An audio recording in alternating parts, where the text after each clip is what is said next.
Welcome to Bleav in Chargers. Happy holidays, everybody, whatever you might be celebrating. Hopefully it is a festive and joyous season, and certainly coming off the game that we're coming off low. Going to try to find some holiday cheer elsewhere off the field, considering what we witnessed on Sunday. We, of course, are Bleav in Chargers, part of the Bleav Network. The great Lorenzo Neal, 17 years, we say it, and we appreciate it this time of year. All-Pro, all-decade, Bolts legend. They had him out there a little bit earlier this year to honor him. It was awesome. It's my favorite legend that they honored. Subscribe, comment, rate, review, tell your friends. We appreciate it. We've grown quite a bit this year, and we thank you for that. So thanks for continuing, and let's make sure we keep this thing going an extra couple weeks low. See if we can get into these playoffs, punch our ticket into the tournament, and they got 3 games left to figure that out. Yeah, they really do. And, it's about getting in the tournament. Like you said, it's not, you can't dwell on the past. Of course, we got to turn the page. But, you got to sometimes look at games and analyze what happened, where they go wrong. But it's an opportunity. You got 88% still to get in the playoffs. You take care of, you got 2 games that you should be winning. Vegas, of course, and Denver. This is going to be a tough game this Thursday night, but got flexed into prime time. So plan on a short week. So it's going to be interesting just to see how they bounce back. But you write your own destiny. You can get in the dance. You get in the dance, and anything can happen. There's a couple teams that you look at and that you say, God, if they get in the dance, what can they do? How about the Rams? You look at the Rams, the way they started off, and now look at where they're at. Teams don't want to play them. They've been in shootouts. You saw what they did to Josh Allen and the Buffalo Bills. So anything can happen. It's just punch your ticket, like you alluded to, get in the dance, and then let the chips fall where they might. Yeah, before get into the game against Tampa and just sort of big picture and micro, macro, all that. We'll do all that. But I do want to start with what you just said, because, there's 2 ways to look at it, right? You get your doors blown off for the first time this season. It's never happened. They've been competitive every game. Some say it's good. I listened to the coordinators yesterday talk. They're like, it's kind of nice to have that short week where you can just flush that thing. You can't even dwell on it because you got to get ready for the next game. So it's almost good that you have this. But then I'm talking to a player like you. How hard is it? Because players do not like Thursday night football. They talk about recovery and trying to get ready for that game. What is it like on a short week playing, especially the style of play that you played, Lo, how physical it was? What is it like playing a Thursday night game? It's 1,000% mental now. This is where you have to push yourself, Money, because think about it. Sunday you play, Monday usually come in, you have to get a sweat. It's workout, it's get the body loosened back up. You go outside, you go do the reviews, and then you kind of run like 10 striders just to get your body loosened up. You're not really, so that's what Monday's usually about. Okay. Tuesday's your off day just to let your body just, okay, guys, get off your feet, get rest, hydrate Tuesday. Wednesday, think about it. You come in, you put in the run game, that big day on Wednesday. So you now have to fast forward. You had to come in. I hope guys didn't say, okay, I'm not doing anything on Monday. You have to get the body back loosened up. Hot tub, cold tub, massage. Even though it's sore, you have to get that blood flowing through your body again. So Monday, you're trying to get a little lather. Tuesday, you're already back into the game plan. Wednesday, you're friggin', it's walkthrough. So you have to push yourself. You can't just go out there on Thursday, Money, and say, I'm running full speed. So after that game, it was the quickest turn of 24 hours because you had 24 to 48 hours that you have to be working to work through soreness, to work through little aches and bumps and bruises, because you got to play on Thursday. Yeah, so, they after the Tampa game, in his post-game presser, Coach Harbaugh said guys are already in treatment. And then yesterday in their pressers, Coach Minter, Coach Roman said Monday's Thursday. So maybe you can kind of speak to, they're already in treatment. That sounds like what you're talking about. Monday is essentially Sunday night. And what the coordinator said is Monday is Thursday. So if Monday is Thursday, kind of take us through what Thursday is, what Friday is, and then I assume Saturday we know is kind of that walkthrough, and that's what Wednesday will be, right? Because today is the day that we're recording this Tuesday. Today is essentially Friday for your football week. Right, and today is pretty much short yardage and goal line in 2 minutes. It's Friday today, so you're going through putting in the short yardage, goal line, all those different things. Yesterday was expedited. So you had to go run game, you had to go third down, you had to do everything 7-on-7. So yesterday was it was like getting out of a car wreck and saying, okay, boys, let's go. So You had to walk through. It had to be jogging. You can't walk. You have to run. You have to open back up. So this is the quickest turnaround. And I imagine last week when the game kind of was, you pulled guys, you kind of say, hey, guys, we're going to try to rotate. Probably going to that game, that Tampa game was, guys, we're going to rotate some guys. We're going to let guys play because we don't want to just beat guys up for these whole 60 minutes. And so it's really tough for this Charger team, but Denver too, that they have to turn around and play on Thursday because, like you just alluded to, today is Friday. So yesterday you had to put in your third down. Yesterday you had to put in the run game defensively, schematically, and you have to do things with speed because you want to make sure that, hey, look, the guys are in the right place. So you can't just walk through all the time. Even if you wanted to walk through, it's okay. But the reason why you can't is because Thursday you got to be full speed. Right. So usually guys, okay, look, Wednesday we're going to go walk through. So even if you play on Sunday, Monday you come through and work out a little bit. Tuesday's your off day. Wednesday, if you wanted to, you could do, hey, we're just going to jog and point and walk through. If you wanted, if guys needed to, no pads and do that. But you can't. You're playing on Thursday, so you have to get guys' body back acclimated. So it's going to be interesting what the training staff did and what they do to get guys able to perform at a high level on Thursday. But they'll be ready. They'll be ready. And look, you have an advantage. You're the home team. So now you take out the travel day. And the fact that the Broncos have to spend Wednesday traveling, so that's a big benefit. And not to mention, look, getting to, when they compress the cabin and you got to get to 38,000 feet, you get dehydrated up there, you come down, like that's just another added disadvantage for the road team on Thursday. So look at it that way, where there's a little bit of a built-in advantage for you is BetOnline, the world's most trusted betting platform. Number one source for online betting, earliest odds. You can do it in-game live betting. BetOnline provides you with all the action, the ability to watch the games as they happen. You see something, you want to get after it. Yes, you can bet live during the game. Largest selection of odds, and they got it all. Bowl season starts, man. It's underway this week. So get after it if you want to get after the Bulls, if you want to bet all football, NBA, college basketball, NHL, UFC, MMA, they do it all. Head over to BetOnline, get in on the action with America's most trusted site for online wagering. BetOnline, the game starts here. So let's start big picture. Broncos did the Chargers a favor. Texans did the Chargers a favor. Huge favor when you look at the remaining schedules for the Dolphins and the Colts. It was lined up where you could have made a very good case that the Chargers had to win out. They had to win these final three games, Broncos, Raiders, Patriots, no slip-ups, or they weren't going to make the playoffs. Right. Just based on what the remaining schedule was for the Colts, and they had a 13-0 lead in that game. They're Titans, Giants, Jaguars. That's what the Colts have. And then you go to what the Dolphins had they been able to knock off the Texans. And remember, that was a one-score game with just a couple minutes left, and they get out of that one with a victory, and they've got Niners home, at Browns, at Jets. Not easy, but at the same time, you could see them winning all those games considering how they've been playing as of late. So they do the Chargers a favor. They end up making it so they only have to win two of these three, and kind of something that I was saying after this game, and you tell me if I'm right or if I'm wrong, is once the division is no longer, the goal, just punch your ticket. Like teams aren't looking at, we want to be the 5 or we want to be the 6 or, let's make sure we're not the 7. Let's make sure. That's not it. It's just stay healthy. Like the focus changes. Once you can't have a home playoff game, it becomes punch your ticket into the tournament and let's make sure we're healthy. That's it 100%. Once you get in, because you say, look, just get invited to the dance. There's other teams that are not going to get invited to the dance. You have an opportunity to get into the show. And that's all you want.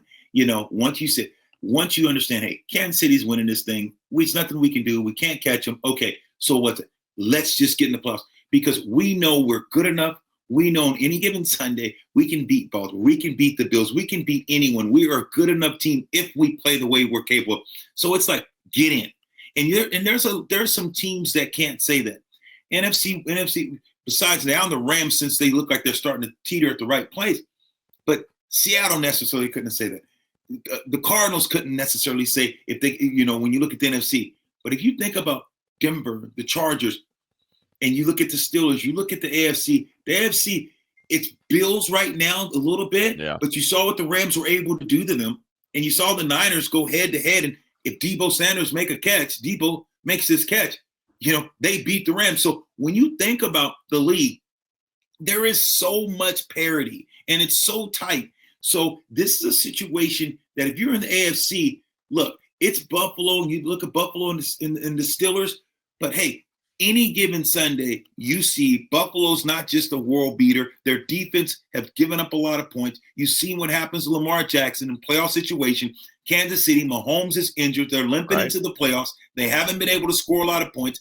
Denver's been playing great. So the AFC, I think, is just up for grabs. I'm with you. And look, that's kind of what I was getting to is you never know what's going to come up. I mean, the Chiefs' final 3 games, Texans, Steelers, Broncos. At Steelers on Christmas Day on a short week. They go Saturday to Wednesday. So much like what we're doing right now, Sunday to Thursday, it's the same schedule. And Mahomes has a high ankle sprain. And then you got Denver at the end of the year, and that might be for the 1 seed. So instead of going to Buffalo, if you punch your ticket as the 7, you may end up going back to Kansas City against a hobbled Patrick Mahomes and a team that. So the point is, get in, and that's why it's not. So I'm trying to figure out how I want to approach this Bronco game. Is it must win?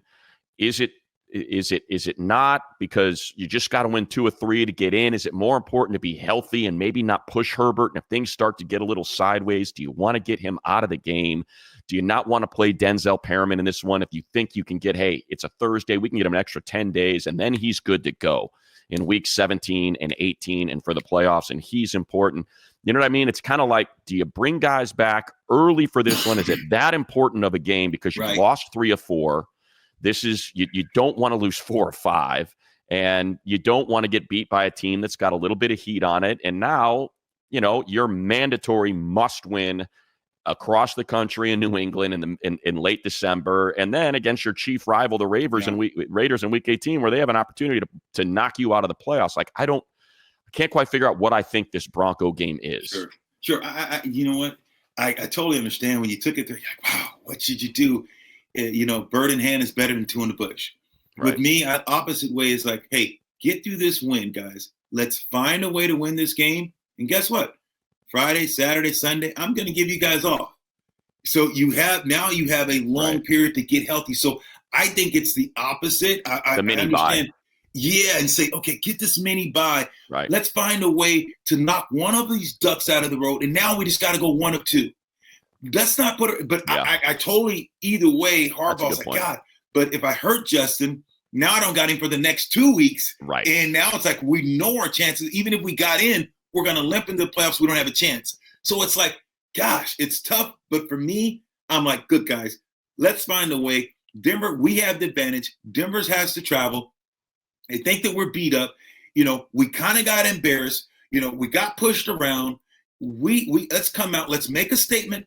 And now, guys, we got 3 or 4 days to get our body healthy, and all we got to do is win 1 out of 2. And it just takes the pressure. I think it just puts the Chargers in a better situation and put that pressure on Denver. Rather, Denver has to go ahead and think about what they got to do instead of the Chargers saying, now you're in a must situation to win these 2. So it's all hands on deck this week on Thursday. Find a way to win this ball game. Yeah, and I think response is important too. It's been a theme from both coordinators, from coach right after the game. Talked about, this is the first time they faced adversity all year. They've only lost 1 other game by more than 1 score, and that was to the Steelers when they were down Slater, Alt, Herbert missed the second half, and yet it was still a 3-point game with 7 minutes left in the 4th. This is the first time that they have not been in the game. And by not being in the game, I mean they got their doors blown off. They had 5 possessions for Tampa in the second half, 3 touchdowns, 2 field goals. They did not punt once in the entire game. The Chargers did not convert a single 3rd down. They couldn't run the ball. They could not move the ball in the second half. It was a thorough thrashing, and they had not experienced that this year. I bring it up because, not alone, Bills got hammered by the Ravens, and the following week they had a hangover, and they lost to the Texans 2 in a row, haven't lost since. You talked about the Rams. They started 1-4. They got humiliated by the Arizona Cardinals in the middle of that 1-4 stretch. The Eagles, these same Buccaneers, blew the Eagles off the field. and they had to respond from that. Like every team goes through this, and they respond. And so I think that's kind of sort of, you alluded to it a little bit there, Lo. Like, it's not just the health and let's make sure we think about this big picture, and you can always just stay healthy, get the extra basically 2 weeks off to get healthy and win the final two, because you'll be heavy favorites in each of those. I think it's more important for them to respond for this team that has not played as well these last few weeks. When you kind of go through the way the defense played through week 10, and then through the Tennessee game, and then I start there at week 11, they give up 27, 30. Atlanta only scored 13, but they were moving the ball up and down the field. It was turnovers that ended up making that score low.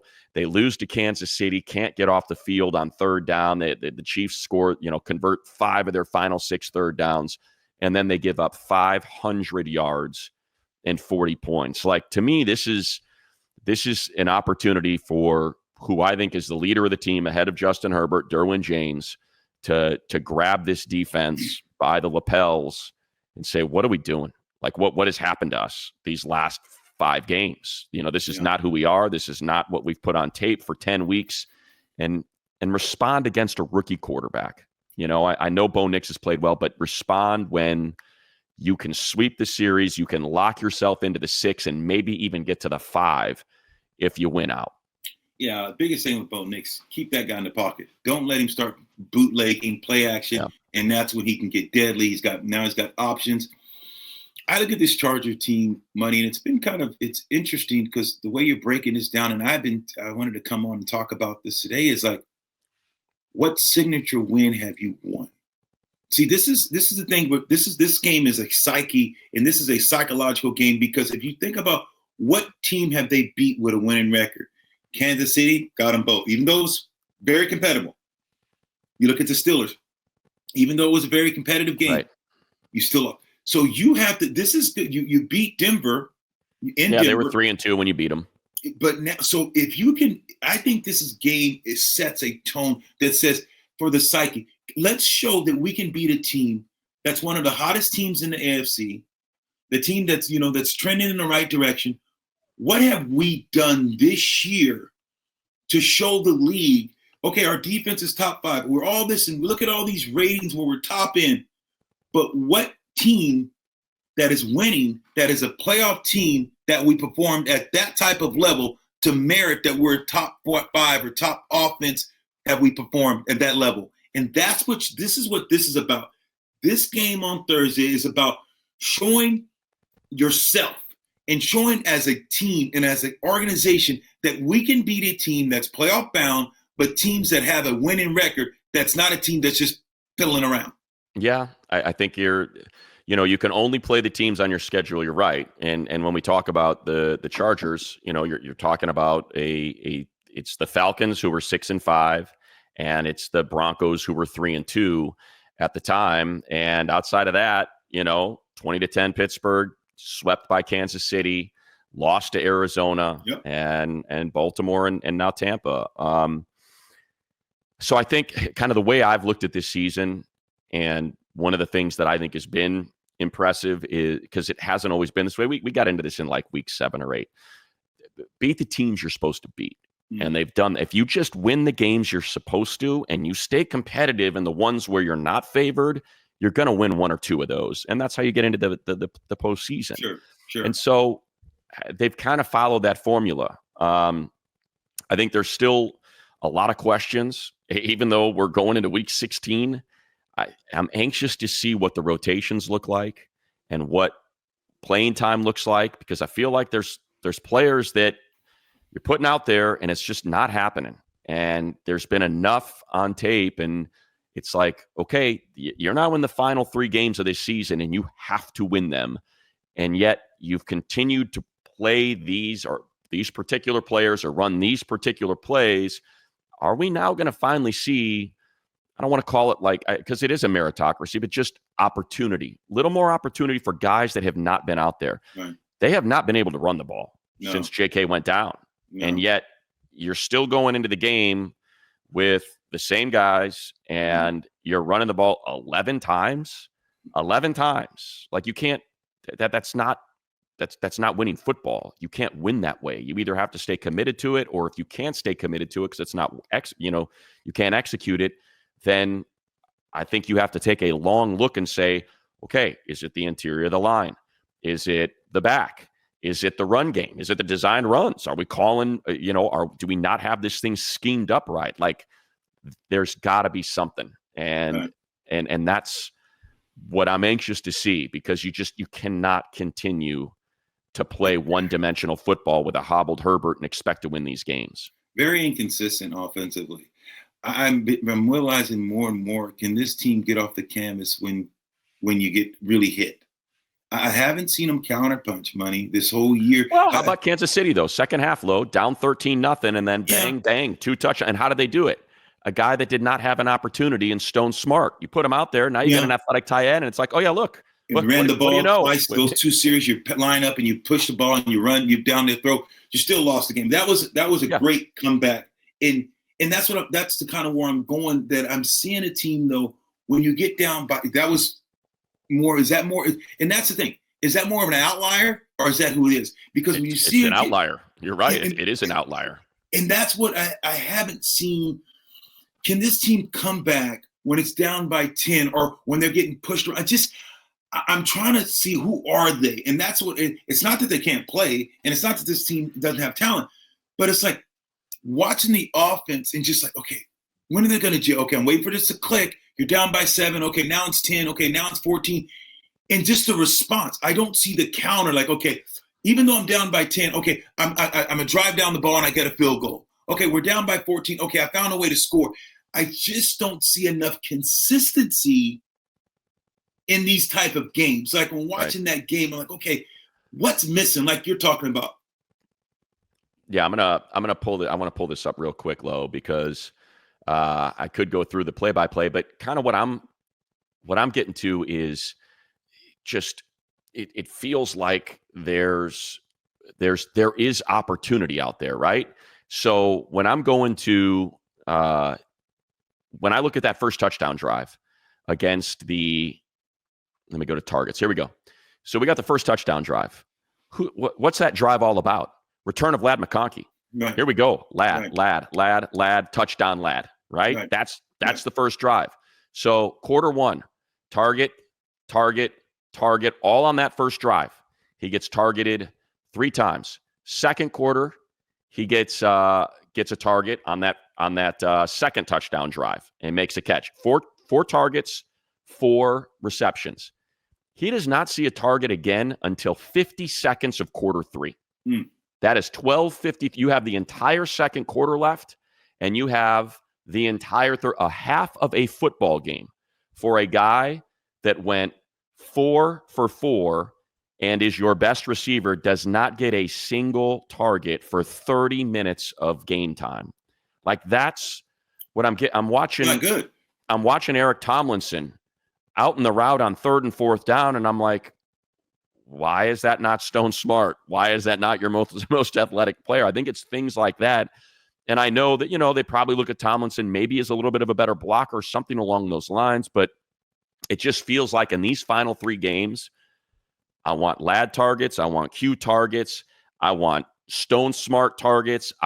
That's what I'm kind of getting to. Like, play the hits, man. Play the hits. Is Herbert? Is Herbert? Does he have time to get to those guys? Or they? And I don't know. I'm with you. No, I think that's a great point. I'm looking at you. You look at a guy. You're like, man.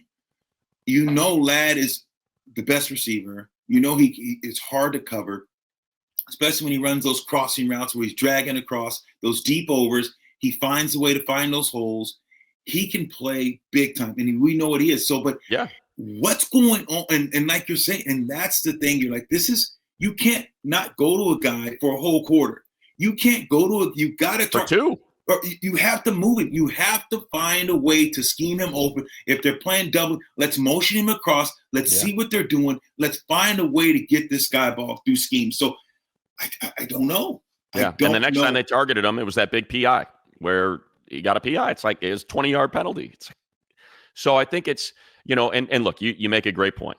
Herbert got hit 10 times in that game. 10 quarterback hits, 3 sacks. He wasn't really able to move. No. Todd Bowles just dialed it up in that second half. He's like, this guy can't move. I'm sending 5 on every single snap. I think they sent 5 or 6 on 8 consecutive plays, just nonstop. They were like, you can't beat it.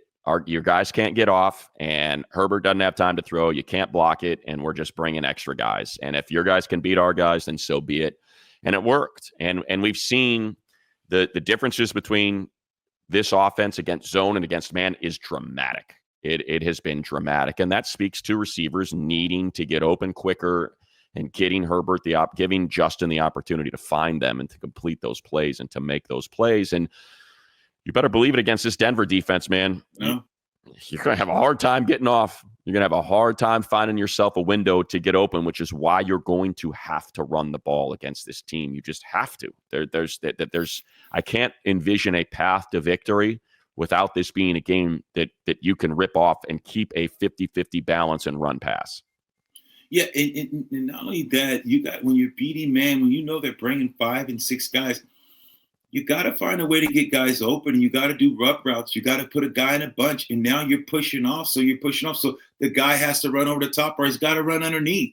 When you're playing a man and guys are playing you man tight, you got to motion a guy and motion to a place where you're going to stack him. And now they're either going to pass that off. You're going to have to make guys run. You have to make defenders run through guys when they're playing that tight of man coverage. And Herbert's got to get rid of the ball, know where the pressure's at, understand, hey, I got one to a side over this side. I can't block them all.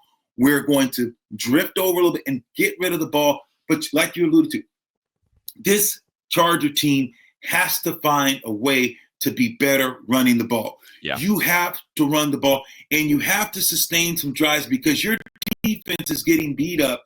They're getting pushed around because you can't ask them. You saw the first half, they were stopping and run a little bit. Second half, Tampa, Baker, they start gashing them.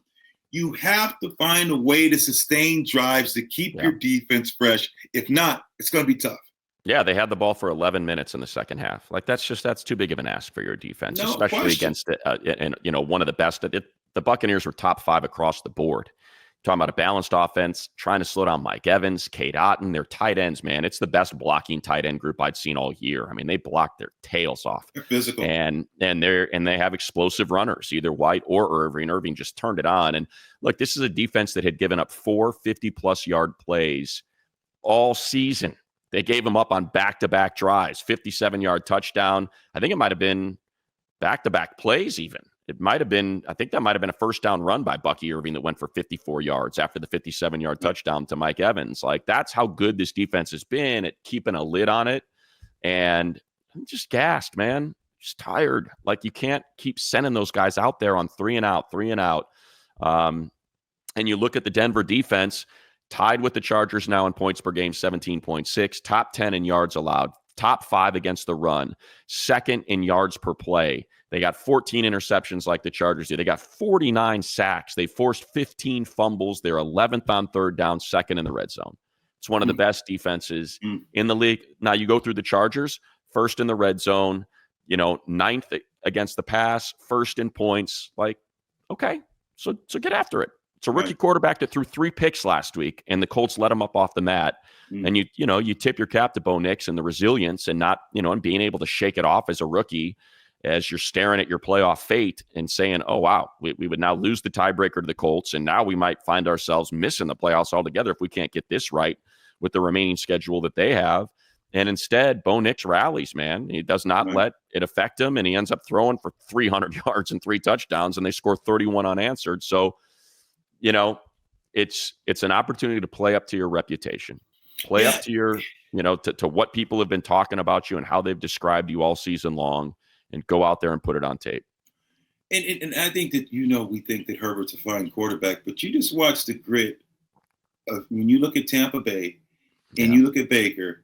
I was telling you that a week before. I said, here's a guy they follow. He'll get sacked. He'll throw an interception, and he just comes back, and he just gets mad. He takes off. He runs ugly. He's got an ugly style. He runs hard. He's like, I'm just going to go will this to happen. He takes over, and everyone just rises. And Herbert has that same ability. And I understand his ankle's a little hard, but You want some salt. You want some salt, Lo. Yeah. I know what you're saying. I know what you're saying. Because here's Mahomes. This is Mahomes. Here's Herbert. He's that much better than, and I want to see you against the Bo Nix. Yeah, this Bo Nix is good, and he's young core. But I want to see you say in face of adversaries, and everything is going awry. I need you to just take over. Josh Allen, you see what's going on. He doesn't necessarily have superstars, but he's like, okay, I am going to will this to happen. Mahomes, I want to see Herbert now say, okay, this 14, this 17, you're too good of a quarterback. And you got to demand from these receivers, you get your butt going, you got to get in their face, and you got to demand that they catch the ball. You got to demand that they get open. He's got to take them, because you look at friggin' some of these guys, these bottom tier kind of quarterbacks, and they're able to make these guys and the things that they're doing offensively. It's no way that Herbert shouldn't get these guys to play at another level. That's all I'm saying, because he's good enough to do that. Yeah. That's all. I look, you played with, one of the saltiest guys, one of the sweetest guys you'll ever come across. But if you weren't doing what you were supposed to do, you knew how salty Phillip could get. He would rip you a new one in the huddle. Rip you. And that's, I was talking to someone on the sideline before the game who had worked with the Colts, and Peyton Manning, he was telling stories about Peyton in practice. He's like, these rookies would show up and they'd break down into tears with what Peyton would do to them, and how precise they were supposed to be if they wanted to play with him, and how important it was to be. Because I was asking him about a particular play from the week before, and he's like, oh yeah, if that happened in Indy, that guy would be terrified, absolutely terrified to come back to the huddle, knowing what was waiting for him. And I think there's two sides to that coin, right? It got to be yourself. You have to be your genuine self. You can't, or else guys just aren't going to buy in if they know it's not really who you are. But at the same time, I do think there is let's make sure we hold these guys accountable. Let's make sure everybody's playing to the level that they are expected to play at. And I do think we've seen a little more of it from Herbert this year under Harbaugh. I think he's done a pretty darn good job of unlocking a little bit more of that. There was a play on Sunday against the Bucs. I can't remember who he was barking at, but there was a receiver that ran a bad route. He took a hit, and he was barking. He was pretty upset and was barking at the guy for not running the right route. So you're right. Do need to see a little more of that, because this is adversity, Lo. They haven't really faced it. It's been like, ball didn't bounce our way, but we were right in there to the end, and we're down a couple guys, and we'll get them next time. But this is the week where these personalities should come out. And guys will forgive you. If Drew or Phillip got on me, Lo, I'm not. You need to do a better job. And what you doing? You're supposed to block that guy. Protect me. Or, hey, run the route. Get across his face. And he could get on Eric Parker or get on guys and get in their face. And then after the game, dude, hey, man, hey, sorry about that. But you have to do that. And guys understand this is your job on a slant route. If you don't fight it, he's jumped to slant. I don't care. You fight across his face. You get across there no matter what. Yeah. You have to understand. I understand who Herbert is. He's a great guy. And the way he handles himself, he's a class act. But you got to be able to go from Clark Kent to Superman. And that's just what you want him to be able to do, because he's that type of player. Yeah, look, that's a great point. And that's what we've talked about with Coach Harbaugh and McCarthy. Yeah, you could be Clark Kent a handful of these games. That's how we're going to win. We're going to, defense, run the ball, squeeze them out, pull them under in the fourth quarter. These 3 games are Superman games. Yep. And it's maybe not fair because of the injury, because it was the second snap of the game when they brought a blitz, and I saw him try to wheel out of it, and I was like, oh no. He is really feeling it, man. That ankle is not good. That leg is not good. He does not look like Justin Herbert. He's just he was throwing all upper body. He couldn't even get his lower body into his throws. You're seeing him miss throws that third down to Stone Smart that he sailed. You never see that from him. The interception he threw was just a wild, Hughes got inside leverage. That ball's 3 yards outside, and it was just an easy pick for Jamel Dean. And it's like, yeah, he's not right. This guy, and on top of it, he's not right. And you got an O-line and pass pro that are giving up 10 quarterback hits and 3 sacks. And I think that's what you're talking about. When you go in, there's one play where Stone Smart was like Keystone Cops. Smart and Vidal just bump into each other, and a rusher comes unabated and absolutely smokes Herbert. And it's like, those are the things where, and that's something that Harbaugh said after the game, like, or it was Greg Roman who said it actually on Monday. He said, that's your guy. You got to protect him. He's like, I got to scheme it up so our guys can protect him, and we've got to find guys in pass pro that will protect him. And that's all there is to it. He's too important. He's too valuable. He works too hard. He's too good.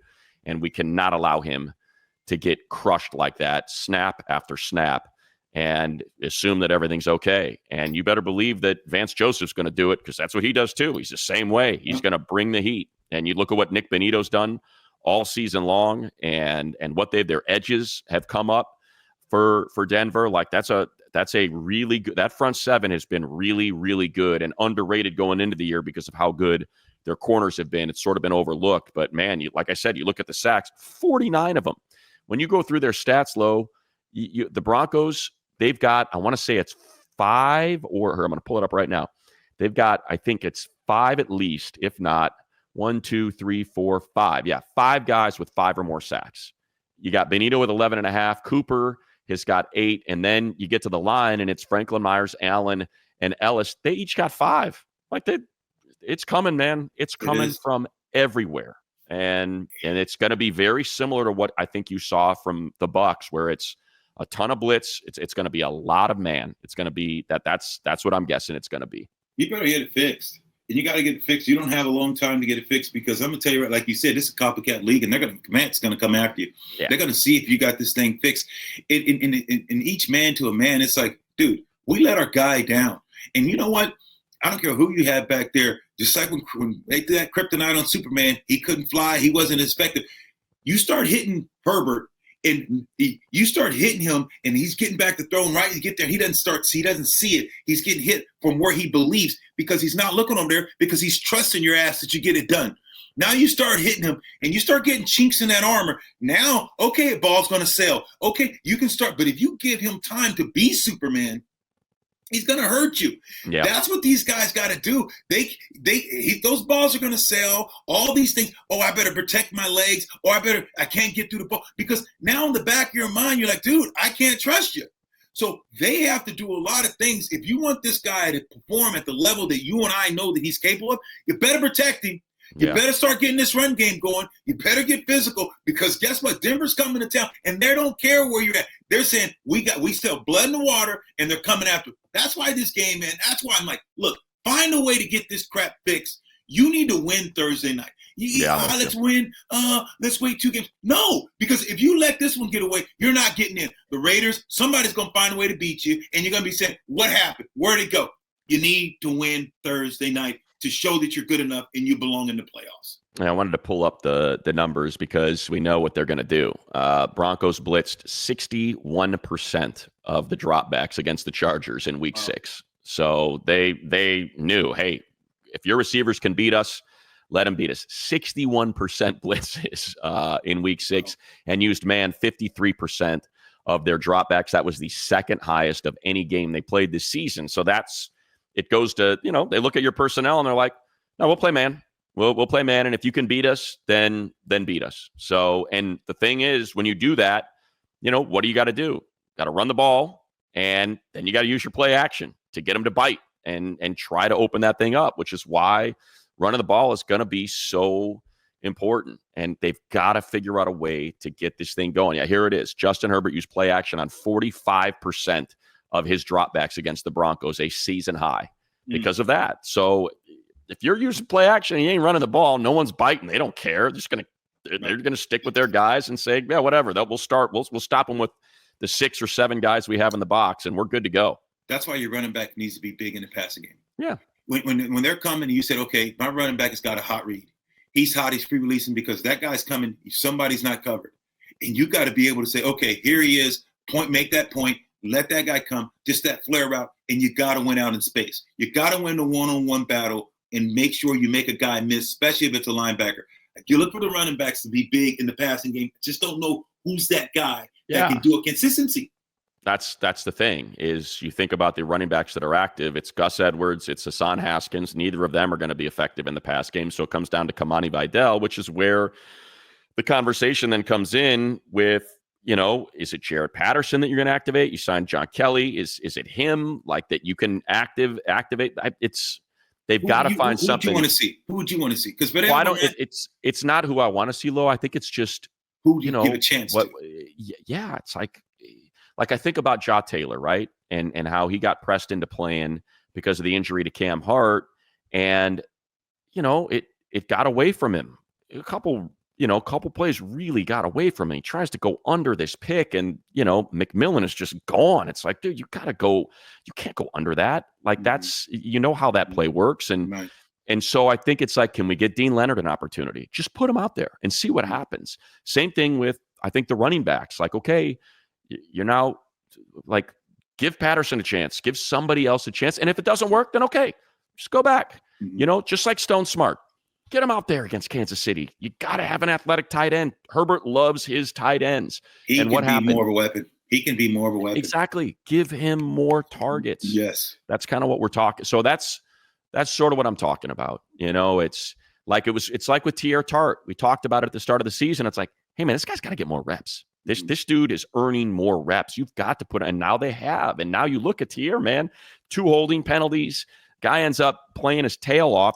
He might have the best get off on the team. Ends, tackles. I don't know if anyone's better. So I think you've got to try to figure out who's gonna help. And look, I get it. With the running backs, I think what people don't realize is it's pass pro. It's not just running the ball. You've got to be able to protect. And it's like, can we really put Patterson out there? Can we put Kelly out there if they're not going to be able to protect our guy? Like, you can't do it. So it's a little bit trickier than I think people, think. Look, you've been putting Jamari Sawyer out there on these short yardage plays because you think he's getting better push than Trey. Well, then throw him out there for a series and let's see if he's getting better push in the run game. And now you're running the ball. Like if he's good enough on short yardage to get that leverage and to get that push, then maybe throw him out there for a series. Let's run a couple times behind him and see, because all teams are doing is they're loading up on the left side because the left side can block for Zion and Rashawn can block. And on the right side, it's just been leaky with Trey on the inside and Bozeman, and guys are coming from the backside and swooping them up. And, look, I have full faith in this coaching staff. I do. I think that they've been good all year. They've schemed up they've schemed up Ladd. They've schemed up Q.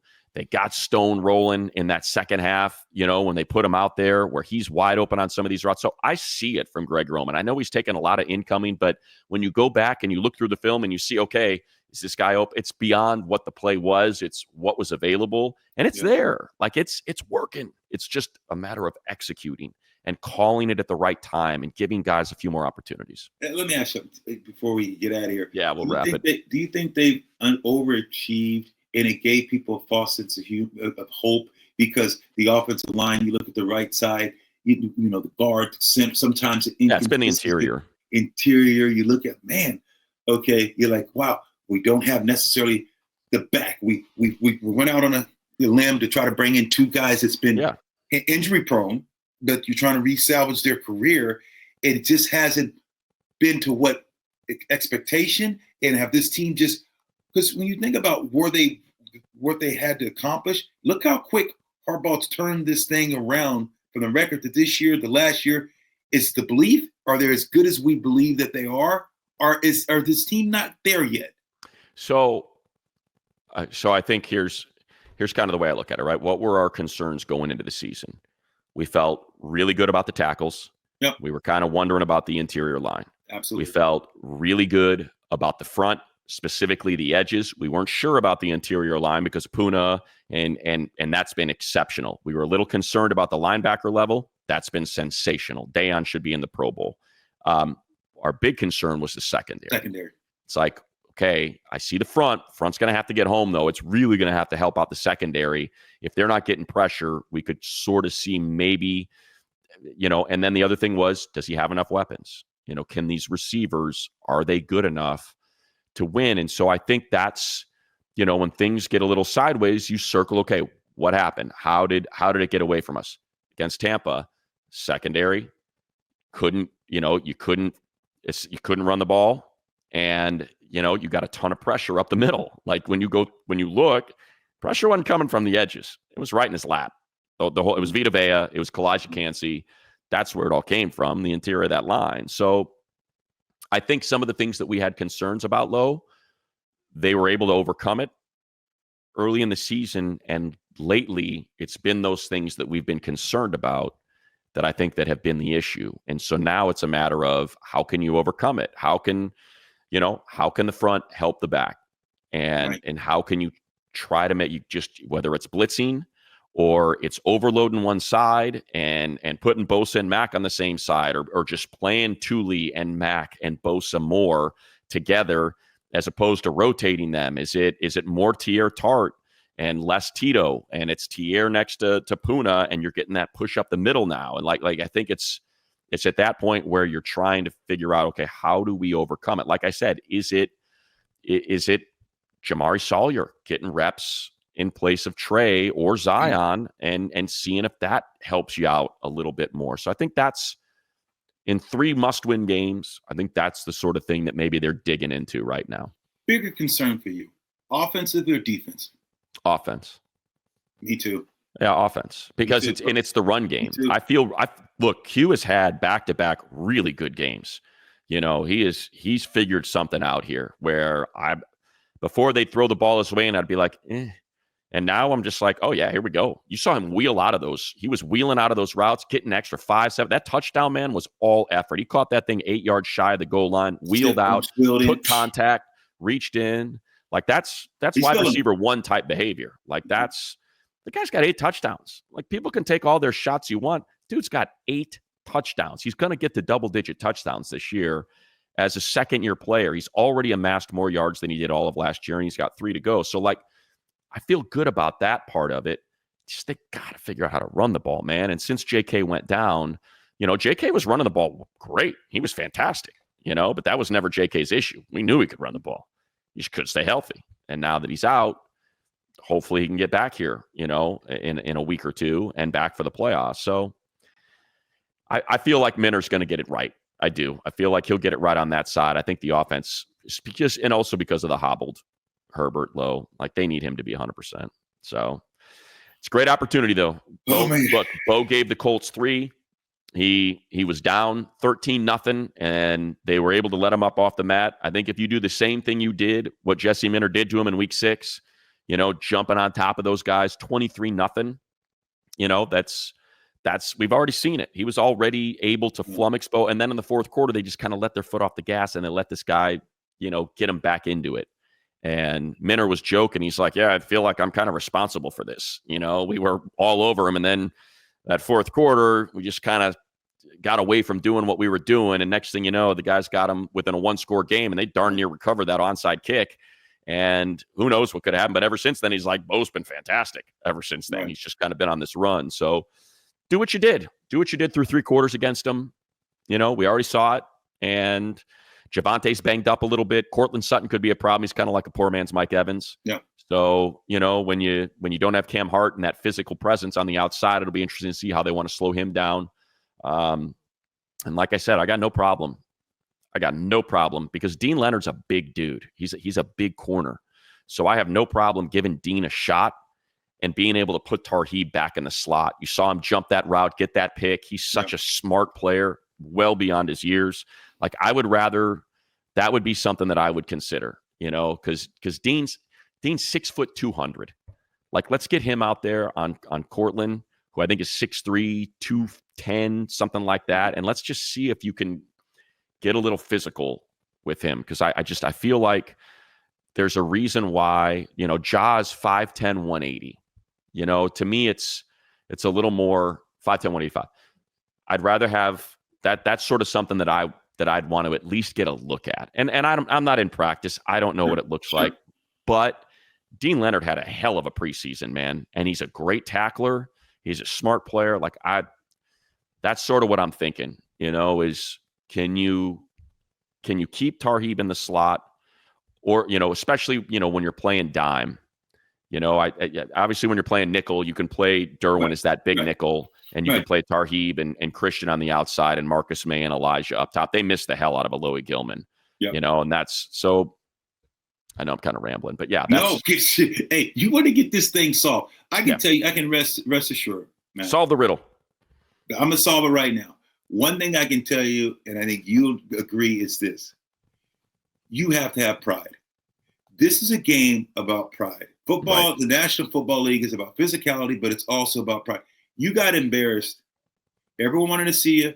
Tampa embarrassed you. Tampa's a team now. Everyone's talking about how hot they are. And Tampa's a fighting. They're a hard physical team. You got embarrassed. Now you have another opportunity. You're getting ready to play on Thursday night. Everyone is going to be able to watch you. Your name, your reputation is on the line. You get I don't care how sore you are. I don't care what you're going through mentally. Thursday night, I can tell you this, it's about pride. This is a pride game for the Chargers. To me, bottom line, you can get this guy, that guy, match up, and do all those different things. This comes down to pride and attitude, and what are you going to do Thursday night playing against Denver, two teams fighting for playoffs? Who are you? Because this is a playoff game. Who are you? Perfectly put, and a perfect way to wrap it, Lo. And hopefully when we get this thing rolling next week, we'll be talking about a victory and a trip potentially on a Saturday. Who knows? Yep. They're talking about flexing that thing to Saturday. Maybe it'll be a Sunday game, 28th to the 29th against the Patriots, where they only have to win 1 or 2 to punch their ticket in, and maybe they're fighting for the 5 seed. Get the win on Thursday, and let's celebrate the holiday season with a Charger victory. That's all we want. That's all we want. Both up, baby. Both up. All right.